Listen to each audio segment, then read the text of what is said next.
Qarabağ klubunun futbolçusu Braziliyada çıxış edə bilər. Pressing AS xəbər verir ki, söhbət Ağdam təmsilçisinin yarım müdafiəçisi Pedro Bicalho'dan gedir. Bu haqda Braziliya mətbuatı məlumat yayıb. Xəbərə görə 24 yaşlı yarım müdafiəçinin ölkəsinə qayıtmaq ehtimalı yaranıb. Belə ki, Botafogo onun xidmətində maraqlıdır. Braziliya klubunun baş məşqçisi Davide Ancelotti dayaq yarım müdafiəçisi mövqeyinə 2 namizəd təqdim edib. Bunlardan birincisi məhz Pedro Bicalho'dur. Rəhbərlik 2026-cı ilin əvvəlində bu transferi reallaşdırmaq üçün rəsmi danışıqlara da başlayıb. Lakin onların ilk təklifini Qarabağ rədd edib.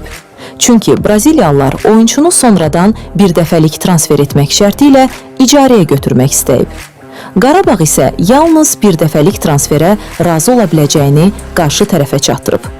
Botafogo isə bu keçiddə israrını davam etdirir. Pedro özü və meneceri də Botafogo variantına müsbət yanaşır.